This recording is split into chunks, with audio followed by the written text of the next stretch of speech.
일본의 유명한 잡지가 있는데 하나라고 하는 그 잡지가 있습니다. 이 잡지에 한국을 일본 사람들이 여행하고 기자들이 이렇게 살다 보니 한국 사람들을 고문하는 방법 뭐 이런 게 올라와 있습니다.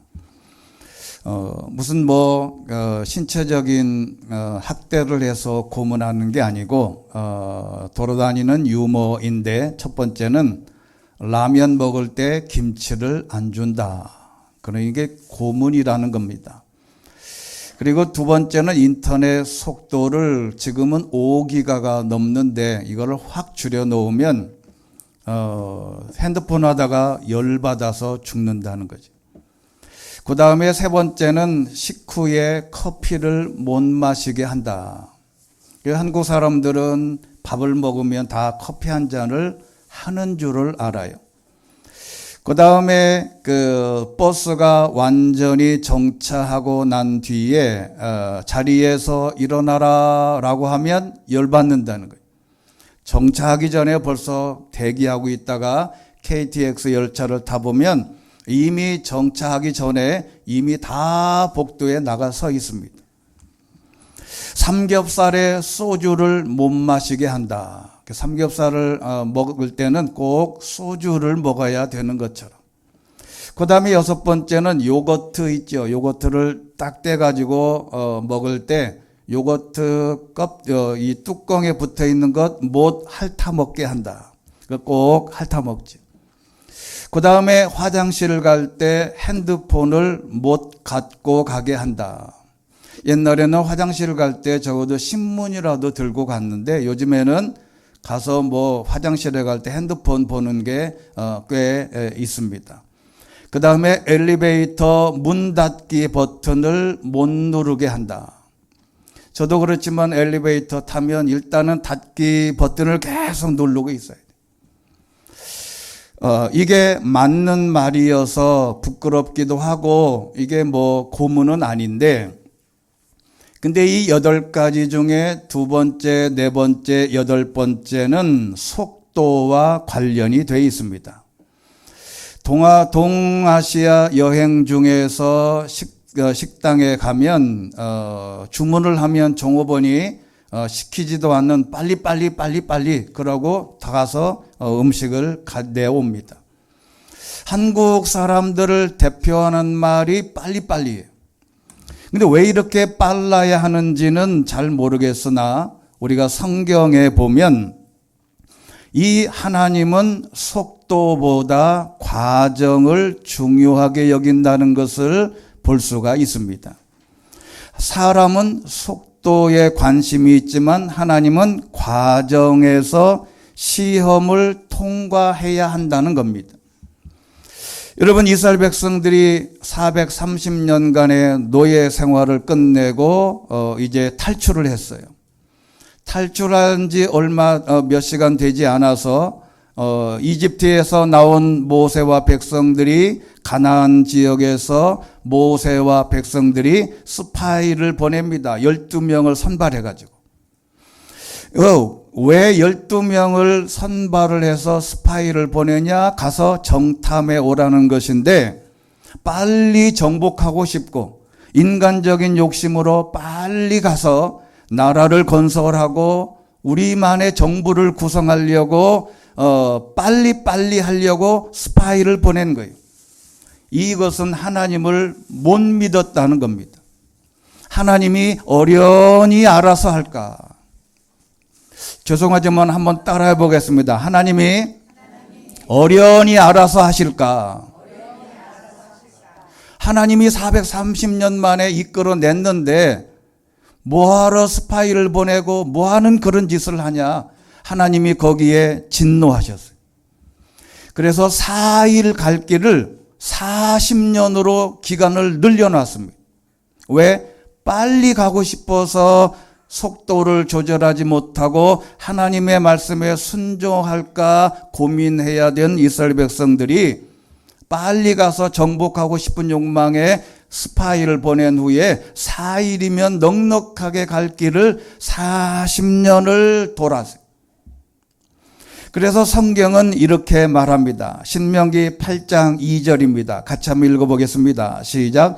너의 하나님 여호와께서 40년 동안 광야에서 너희를 어떻게 이끄셨는지, 어떻게 너희를 낮추시고 너희를 시험해 너의 마음에 무엇이 있는지, 너희가 그분의 명령을 지키고 있는지 아닌지 알려고 하셨음을 기억하라. 아멘. 하나님은 4일 길을 40년 길로 만들었는데 왜 그랬냐? 하나님이 시험하시려고 했다. 이스라엘 백성들은 급했는데 하나님은 전혀 안 급하셨어요. 급하게 해결해야 할 문제가 있습니까? 그런데 거기에는 하나님의 계획과 뜻도 내포되어 있다는 것을 기억을 해야 합니다. 그래서 하나님은 시험을 통과해야 복을 주십니다. 성경에 보면 각 사람마다 위대한 사람일수록 시험을 하셨는데 국어사전에서 시험이라는 것을 3가지로 요약해 있더라고요. 하나는 재능과 재능, 지식 이런 것들을 시험하는 거죠. 예를 들어서 대학 입학 시험 또는 무슨 사법 시험, 입사 시험 같은 거예요. 두 번째는 어떤 사물이나 성질의 기능을 검사하는 겁니다. 예를 들어서 커피에 성분이 얼마나 들어가 있는지, 기준이 돼 있는지 검사하는 겁니다. 그리고 세 번째가 중요한데 사람의 됨됨이를 알기 위하여 떠보는 게 시험이랍니다. 그런데 성경에서 시험은 신앙의 됨됨이를 알아보려는 하나님의 계획이다. 이스라엘 백성들이 가나안 땅에 들어가기 전에 광야에서 40년을 뺑뺑이 돌린 것은 이 사람들이 진짜 신앙의 됨됨이가 제대로 될 수 있겠느냐 점검한 것입니다. 그런데 시험이라고 하는 말은요, 성경에 보면 히브리어로 마사입니다. 여러분, 이 마사는 어디서 많이 들어보셨죠? 이게 출애굽기 17장 7절입니다. 이스라엘 백성들이 광야에서 나와서 처음 맞닥뜨린 게 보니까 물이 없어요. 그래가지고 이스라엘 백성들이 모세를 향해서 원망하고 막 돌로 찍어 죽이려고 하고 자기들끼리 이제는 우리 여기서 죽나 보다 혼돈에 있을 때에 하나님이 모세에게 지팡이로 바위를 쳐라 그랬더니 거기서 생수가 나왔다. 그래서 오늘에 있는 이 17장 7절에 있는 말씀, 모세는 그것을 마사라 했는데 마사는 시험하다 그런 뜻입니다. 그러니까 하나님을 시험하셨다는 거예요. 어떻게? 여호와께서 우리 가운데 계시는가 안 계시는가 하면서 여호와를 시험했다. 그래서 이 마사라는 동네가 마사가 지명이 된 것입니다. 여러분, 사람마다 이 마사가 다 있어요. 어떤 사람은 장사하다가 하나님을 시험할 그 장소가 있고 어떤 경우에든지 사람마다 다 이런 마사의 지역이 있는데 신자가 하나님께 충실하냐? 이 여부를 신앙의 진실성을 하나님이 알아보자 했던 겁니다. 그래서 이스라엘 백성들이 위대한 하나님의 백성들로 만들기 전에 하나님은 이스라엘 백성들을 시험하셨습니다. 출애굽기 16장 4절입니다. 그때 여호와께서 모세에게 말씀하셨습니다. 내가 너희를 위해 하늘에서 비같이 먹을 것을 내려주도록 하겠다. 그러면 백성들이 날마다 밖에 나가 그날 먹을 만큼을 거둘 것인데 내가 내 백성들을 시험해 그들이 내 율법을 지키는지 보도록 하겠다. 신명기 13장 3절 시작. 너는 그 예언자나 꿈 이야기를 하는 사람의 말에 귀 기울이지 말라. 그것은 너희 하나님 여호와께서 너희가 너희의 온 마음과 영혼으로 너희 하나님을 사랑하는지 알아보시려고 시험하는 것이다. 사사기 2장 12절에 되어 있습니다. 내가 그 남은 민족을 이용해 이스라엘이 그들의 조상이 여호와의 길을 지켰던 것처럼 과연 그 길을 택해서 지킬 것인지 아닌지를 시험하고자 한다.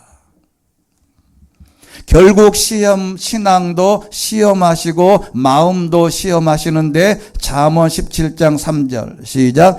도가니는 은을 용광로는 금을 단련하지만 여호와께서는 마음을 단련하신다. 할렐루야. 하나님은 마음의 근육, 신앙의 근육도 키워야 되는데 그 대표적인 사람이 오늘 아브라함입니다. 여러분, 아브라함의 시험은 우리가 보통 이삭을 바치라는 것밖에 사람들은 기억을 못해요. 그런데 고대 문헌에 보면 아브라함은 일생을 살면서 10가지의 시험을 당했답니다. 우리는 100세에 낳은 이삭만 바치라는 것을 시험했다고 하는데 그게 아니고 하나님은 이삭에게 10가지 시험을 했다는 겁니다. 우리가 성경이 66권이지만 성경을 편집할 때 들어오지 않은 책이 하나 있는데 주빌리라고 하는 희년서가 있습니다. 이 희년서에 보면 17장 17절로 18절, 19장 2절로 3절에서 8절을 보면 이 정확하게 나와 있어요. 하나님이 아브라함을 10가지로 시험했다. 물론 우리의 성경 창세기에도 나와 있습니다. 그럼 어떤 시험을 했냐? 첫 번째, 고향을 떠나라고 하심으로 하나님이 시험하셨어요. 고향을 떠나라고 시험하셨다. 창세기 12장 1절입니다. 시작. 여호와께서 아브라함에게 말씀하셨습니다. 내 고향, 내 친척, 내 아버지의 집을 떠나 내가 내게 보여주는 땅으로 가거라. 아브라함에게 주어진 첫 번째 시험은 고향을 떠나라. 이것은 자기가 지금 가지고 있는 모든 과거의 흔적들로부터 떠나라는 거죠. 이스라엘 백성들이 애굽에서 430년간 살았는데 거기서 하나님이 지혜를 주시고 더 크게 해서 모세를 대장으로 바로를 뒤엎어서 거기에 정권을 창출하고 거기에 눌러 앉아도 돼요. 근데 왜 가나안 땅으로 떠나라 그랬냐? 이것은 하나님의 일들은 새로운 곳에서 시작할 수 있는 하나님의 축복인데 중요한 것은 어디로 가라 말하지 않고 떠나라 그랬던 거예요. 여러분이 떠남이나 내려놓음을 포기하면 어떤 복이 있을지 사람들은 몰라요. 신앙에서 버릴 것을 버리면 그 다음에 오는 어떤 복이 구체적으로 명시되지 않아도 믿고 순종하는 게 중요하다. 여기를 떠나면 세상이 무너질 것 같은데 그렇지 않습니다. 두 번째는 가나안에 기근이 들게 하심으로 시험하셨어요. 창세기 12장 10절입니다. 시작. 그 땅에 흉년이 들었습니다. 기근이 심했기 때문에 아브라함은 이집트로 내려가서 얼마간 살았습니다. 자, 여러분, 이 아브라함에게 주신 땅에서 기근이 오든 어떤 경우에든지 그 땅을 떠나면 안 돼요. 그런데 이 흉년이 들자마자 아브라함은 바로 이집트로 도망갑니다. 문제는 뭐냐면 하나님이 고향을 떠나서 새로운 곳으로 가라 해서 가봤더니 살 곳이 아니야. 예수 믿어라 그래서 힘들고 어려운 사람들이, 고난이 넘치는 사람들이 교회만 나오면 모든 것이 다 해결될 줄 알았는데 교회를 10년 다녀도 복은커녕 더 어려워져. 삶의 터전 기반이, 상황이 점점 더 나빠져요. 내가 하나님 앞에 충성하고 헌신했는데 어느 날 갑자기 복이 올 것 같은데 복은 안 오고 이상한 게 와. 그래서 내가 어떤 어려움이 있더라도 내가 너에게 준 이 땅을 떠나지 말아라 라고 했는데 아브라함은 이 문제에 대해서 실패했습니다. 첫 번째는 떠나라 그랬는데 떠나고 오케이, 그거는 승리했어요. 두 번째는 이 시험에는 아브라함이 하나님 앞에 패스하지 못했습니다. 넌 패스예요. 이거는 이 아브라함이 실패한 겁니다. 자, 그 다음에 세 번째는 아내 사라를 빼앗기게 하심으로 시험하셨답니다. 창세기 12장 15절입니다. 시작. 바로의 신하들도 그녀를 보고 바로 앞에 가서 칭찬을 했습니다. 그래서 사례는 바로의 왕실로 불려 들어갔습니다. 아멘. 이집트로 피난 갔는데 아내 사라가 요즘의 말로는 굉장히 미인이었던 것 같아요. 그래서 애굽에 있는 사람들이 아브라함의 부인 사라를 보고 너무 이뻐가지고, 그때는 인터넷도 없고 무슨 전화도 없는데 신문도 없는데 소문 해가지고 바로 왕의 귀에 들어갔어요. 그거 데려와라. 그랬는데 더 기가 막힌 것은 뭐라 그래요? 이 아브라함이 너는 가서 네가 너무 이쁘니까, 아니면 너 가져가고 나 죽일 것 같으니까 내 누이라고 해라. 뻥쳐라. 그래. 갔더니 이것이 말하자면 아내를 포기한 건데 이것도 시험이랍니다. 근데 이 시험도 실패했어요.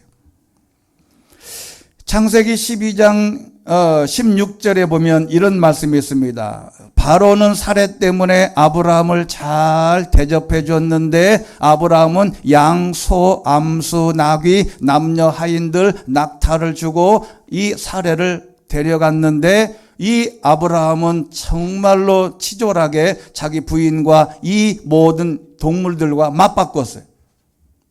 여기에 시험에 실패한 겁니다. 하나님이 아브라함을 시험했는데 실패했다 이거죠. 그 다음에 네 번째는 전쟁을 통해서 시험하셨습니다.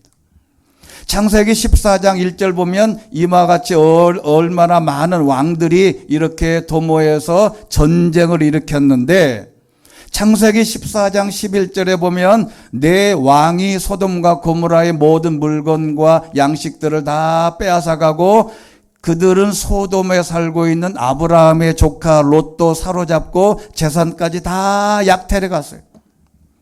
그래서 14절에 보면 아브라함이 자기 조카가 포로로 잡혀갔다는 소식을 듣고 가정도 말하자면 집에서 낳아 훈련시킨 사람들 318명을 데리고 가서 다 빼앗아 옵니다. 이게 왜 시험이냐? 전쟁은 인간의 비극 중 가장 악하고 힘든 것입니다.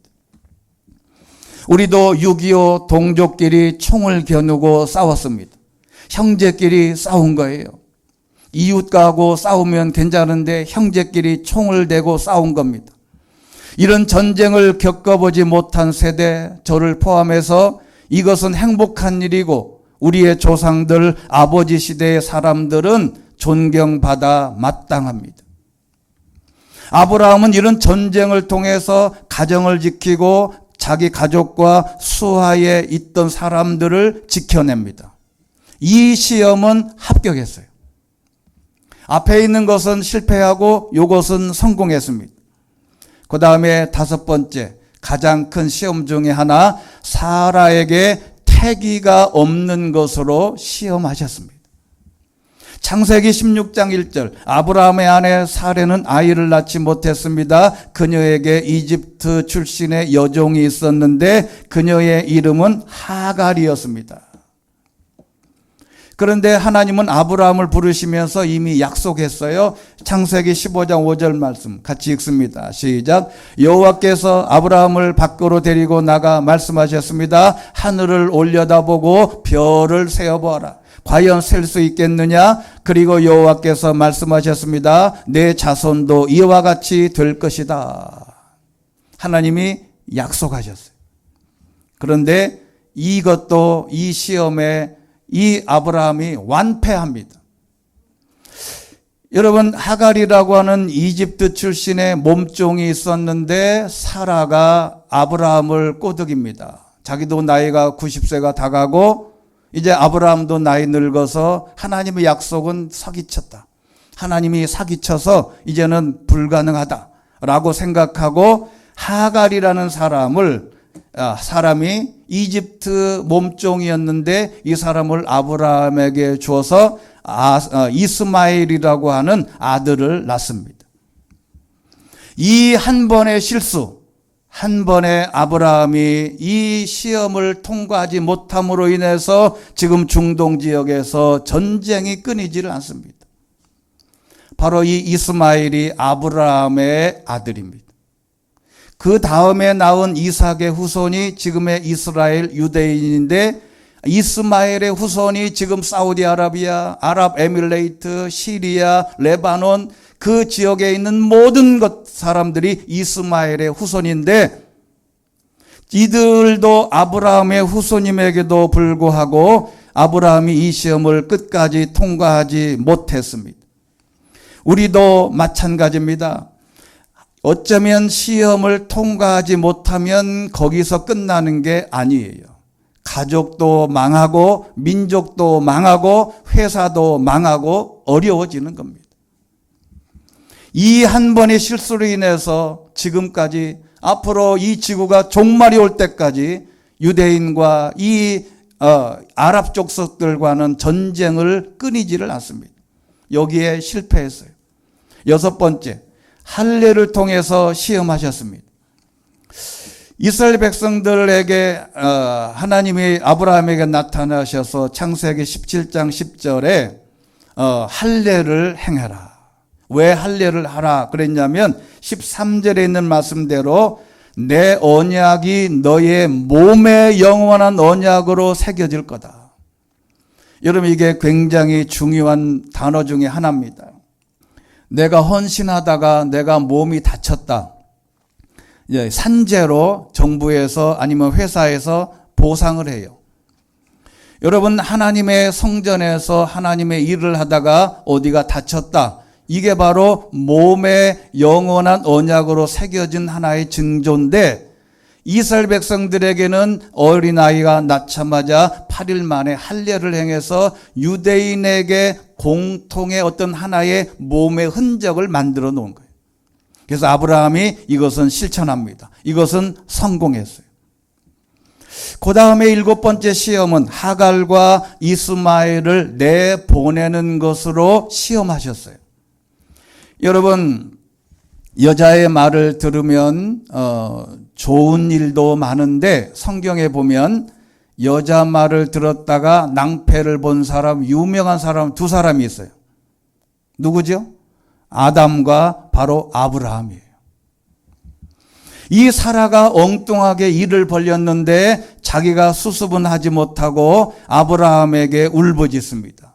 그리고 나서 이삭을 낳았는데 그 편법으로 얻었던 하갈과 이스마엘이 얼마나 기고만장했던지 창세기 21장 10절에 있는 말씀 보면 사라가 아브라함에게 말했습니다. 저 요종과 그 아들을 내쫓아 버리세요. 저 요종의 아들은 결코 제 아들 이삭과 함께 상속을 받을 수 없습니다. 지가 일들을 버려놓고 수습은 못하고 아브라함 보고 얘기해요. 더 쫓아내라.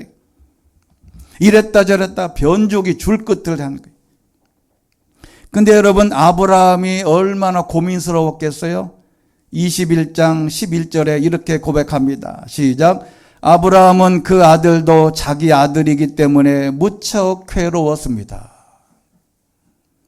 여자는 자기 아들이 아니지만 아브라함은 이스마엘도 자기 아들이거든. 근데 너무 괴로운 거예요. 이거 내보내라 그러니까.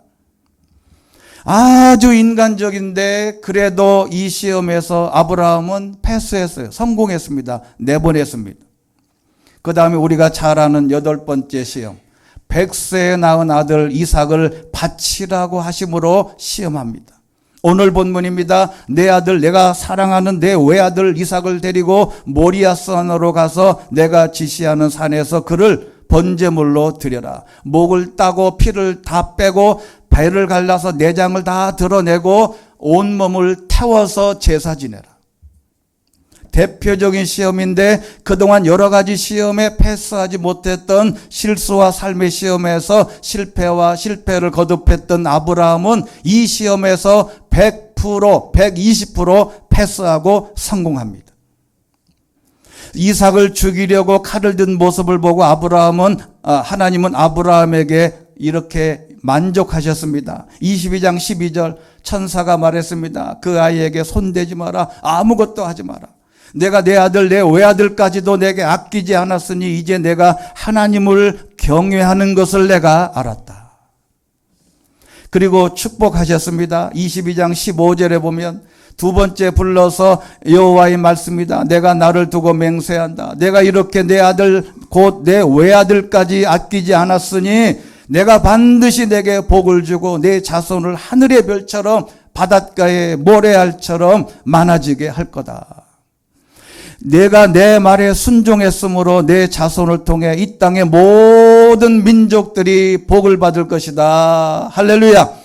한 사람이 순종하고 하나님 앞에 헌신하면 하나님의 복은 놀랍습니다. 이렇게 가장 큰 시험 하나, 이게 완벽하게 패스했습니다. 예전에 우리나라에 사법고시 제도가 있었습니다. 근데 지금은 로스쿨로 바뀌었습니다.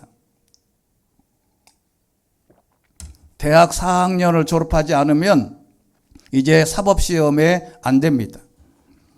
예전에는 초등학교 졸업도 못했어도 사법시험을 합격하면 세상을 다 소유할 만큼 굉장한 용이 됐어요.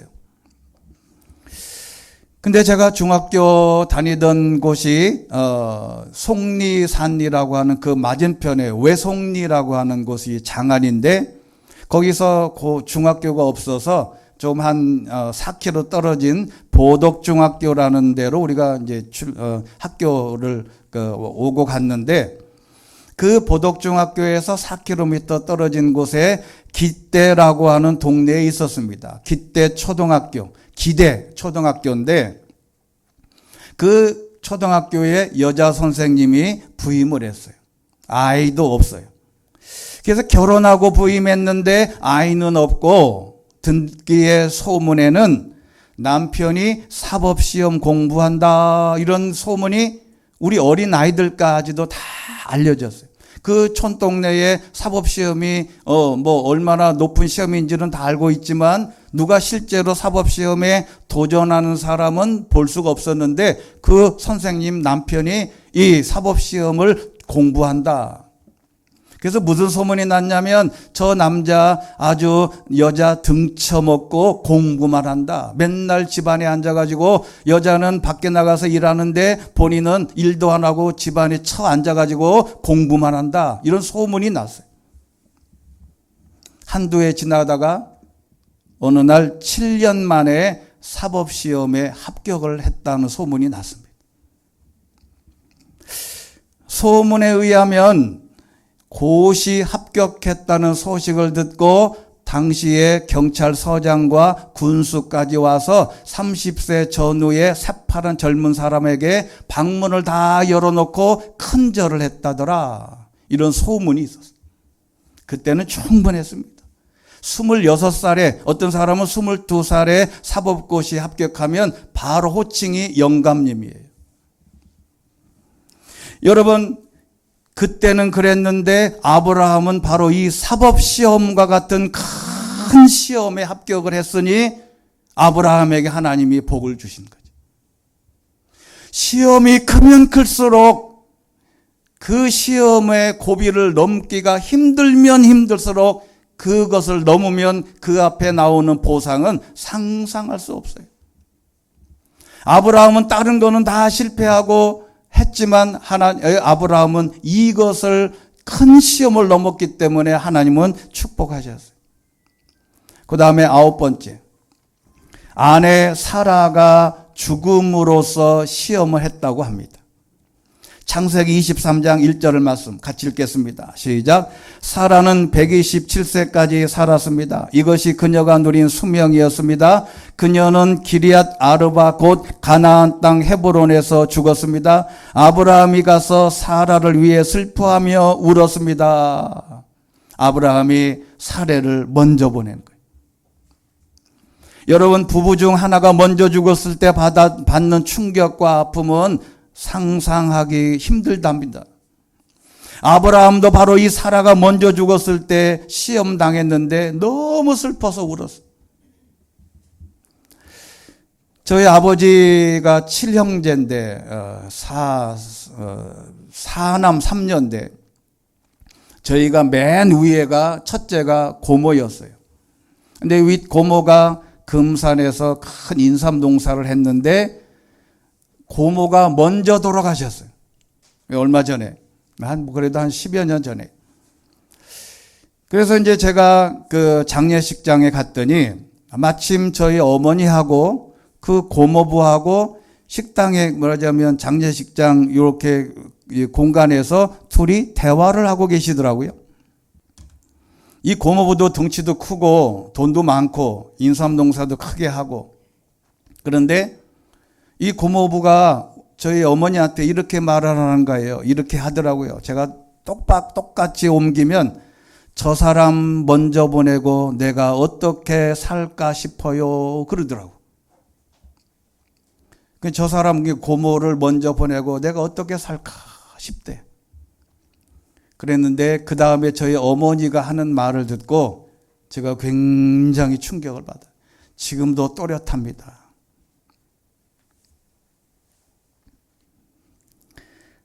저희 어머니가 이렇게 얘기하시더라고요. 저희 아버지를 먼저 보냈잖아요. 나도 사는데 왜 못 살아요? 그러는 거예요. 나이가 많으면 모든 슬픔을 다 견딘다고 생각을 해요. 어른이면 그냥 웬만한 건 다 견딘다고 생각했는데 저희 어머니가 이렇게 얘기하시더라고요. 나도 사는데 왜 못 사냐? 아버지를 먼저 보내고 남편을 먼저 보내고 혼자 살아야 하는 두려움과 상황이 그때 제 마음에 확 들어왔어요. 아브라함도 마찬가지예요. 아브라함도 아내를 먼저 보내고 굉장히 슬퍼했다 이 말이죠. 그러니 주변에 아내를 남편을 먼저 보내고 살아가는 사람들에게 관심을 가져야 된다. 그 다음에 10번째 시험은 후손에 관한 것이었어요. 자, 이게 창세기 15장 12절에 있는 말씀 보면 아브라함이 해질녘 무렵에 깊은 잠에 빠졌는데 캄캄해졌는데 몹시 두려웠어요. 근데 하나님이 꿈에 나타나셔서 뭐라 그러냐면 야, 너 분명히 알아라. 내 자손이 다른 나라에 가서 나그네가 돼서 그들을 섬길 건데 400년 동안 그들은 내 자손을 괴롭힐 거다.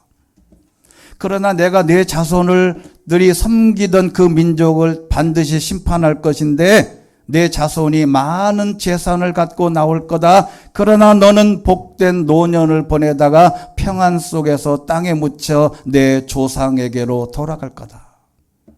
그런데 이 말은 아무에게도 말을 하지 않았어요. 왜냐하면 자기 아들에게도 말하지 않았어요. 왜요? 이게 위험한 말이거든.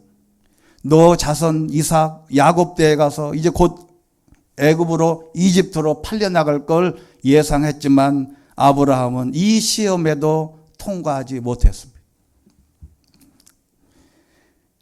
창세기 25장 7절 보면 아브라함은 175세까지 살았고 아브라함이 복된 삶을 살다가 늙어 백발이 돼 숨을 거두고 자기 조상들에게로 돌아갔다. 이 10가지 시험을 다 거치고 하늘나라에 갔을 것입니다. 제가 이 도표를 만들어 봤어요. 10가지 시험인데 고향을 떠나라. 여기는 오케이. 통과했어요. 기근 이거는 통과하지 못했어요. 사라 빼앗기는 거 통과하지 못했어요. 전쟁 승리했어요. 사라가 태기가 없는데 이것도 잘못했어요. 실수했어요. 할례는 받고 하갈과 이스마엘은 보내고 이삭은 번제로 드려서 이것은 통과했어요. 사라가 죽은 후에 너무 슬퍼하고 아브라함은 다시 새장가를 갔어요. 후손에게는 이게 틀렸는지 맞았는지는 몰라요. 그런데 이렇게 놓고 보면 이 아브라함은 10가지 시험 중에 6가지만 패스했어요. 4가지는 실패했어요. 이게 무슨 얘기냐면 우리도 인생에서 10가지만 시험이 있겠어요? 어떤 사람은 10가지, 20가지, 30가지, 100가지 시험이 있어요. 그런데 그 모든 시험을 다 이기려고 하지 마라. 누군가에게는 실패할 수도 있지만 가장 중요한 거 큰 시험만 이겨봐라. 그래서 우리가 잘 아는 고린도전서 10장 13절입니다. 같이 읽습니다. 시작. 여러분은 사람이 감당할 수 없는 시험을 당한 적이 없습니다. 하나님은 신실하셔서 여러분이 감당치 못할 시험은 허락지 않으시며 시험을 당할 때도 피할 길을 마련해 주셔서 여러분이 능히 감당할 수 있게 하십니다. 할렐루야. 여러분, 초등학교 학생들에게 사법시험을 내지 않습니다. 고등학생들에게 입사시험, 현대 입사시험 문제를 내지 않아요. 그 사람에게 합당한 시험을 주고 피할 길을 주신다. 그래서 베드로전서 1장 7절에 보면 여러분이 당하는 믿음의 시련이 불로 단련해도 없어질 금보다 더 귀해서 예수 그리스도께서 나타나실 때 칭찬과 영광과 존귀를 얻게 하려는 것이다. 우리 결국 모든 시험은 우리를 잘 되게 하시려는 하나님의 계획인 줄로 믿습니다. 여러분, 이도 살 삼사라고 하는 말이 있습니다. 이 말은 이도, 도자가 복숭아 도자입니다. 복숭아 두 개가 살사, 세 사람을, 무사 세 사람을 죽인다, 그런 뜻이에요. 옛날 제 나라에 뛰어난 무사 세 사람이 있었는데 이들이 얼마나 자기 힘만 믿고 망나니 짓을 하는지 어느 누구도 막을 수가 없어요. 이 사람을 제어할 힘이 없어. 저 망나니 같은 놈을 동네에서 죽여버려야 되든지 내쫓아야 되는데 도저히 감당이 안 돼. 어떻게 할까 그랬는데 안영이라고 하는 모사가 방법을 생각해낸 거예요. 어떻게 생각했냐면 이 복숭아 두 개를, 이거는 왕이 하사하는 복숭아다 그러고 3명 있는데 2개를 준 거예요. 어떻게 되었을까요? 그 복숭아 2개, 사람은 3명인데 복숭아가 2개, 3사람이 복숭아 차지하려고 싸우다가 다 죽었대.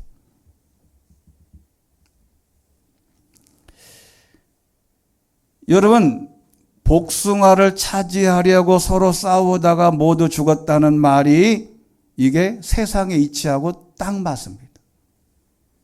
내가 뭔가 차지하려고 하다가 다 싸우고 피 터지게 마음 상하고 죽어요. 이것을 하나님이 뭐라고 말씀하셨냐면 14절에 야고보서 1장 12절 각 사람이 시험 당하는 것은 자기 욕심에 이끌려 유혹에 빠지기 때문이다. 욕심이 잉태해 죄를 낳고 죄가 장성해서 사망을 낳더라. 여러분, 이것만 피하면 됩니다.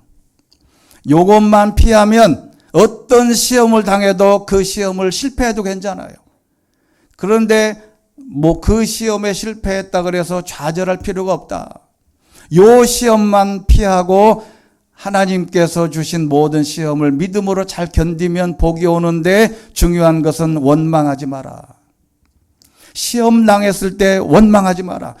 민수기 14장 27절입니다. 같이 읽겠습니다. 시작. 이 악한 회중이 얼마나 더 내게 불평하겠느냐. 내가 이스라엘 백성들이 불평하는 것을 들었다. 욥기서 1장 22절 이 모든 일에 불구하고 욥은 죄를 짓거나 하나님을 원망하지 않았다. 욥기서 2장 11절 마지막에 이 모든 일에 불구하고 욥은 입술로도 죄짓지 않았다. 여러분, 결론은 이겁니다. 아브라함이 10가지 이상 심각한 시험을 받았듯이 저와 여러분에게도 10가지, 20가지, 30가지 시험을 다 당해요. 그러나 그 모든 시험을 다 이길 수는 없어요. 언제는 실패하기도 하고 좌절하기도 하고 내가 하나님의 사람이라고 하면서 이렇게 살아도 되나 할 수 있어요. 그런데 중요한 시험만 이기면 된다. 죄송하지만 한번 따라해 보겠습니다. 중요한 시험만 이기면 된다. 시험 당할 때 원망하지 말고 불평하지 말고 때론 시험에 불합격해도 실망하지 말고 열심히 오늘 하나님께서 주어진 어떤 경우든지 믿음으로 승리하리라고 하는 확실한 믿음으로 아브라함처럼 실패해도 가장 중요한 시험은 합격할 수 있는 믿음의 사람들이 될 수 있게 되기를 주의 이름으로 축원합니다.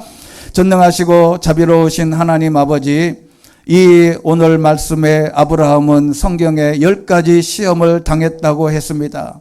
우리도 아브라함처럼 10가지, 20가지, 30가지, 어떤 사람은 100가지로 시험 당하지만 그 모든 시험에 이길 수 없는 것을 저희들이 고백합니다. 하나님 아버지, 그럼에도 불구하고 욕심에 이끌려 죄를 범하지 않게 하시고 어떤 시험이든지 하나님의 말씀으로 승리해서 가장 큰 시험을 넘어 하나님 앞에 영광 돌리는 주의 백성들이 되게 하여 주시옵소서. 예수 그리스도 이름으로 기도드리옵나이다. 아멘.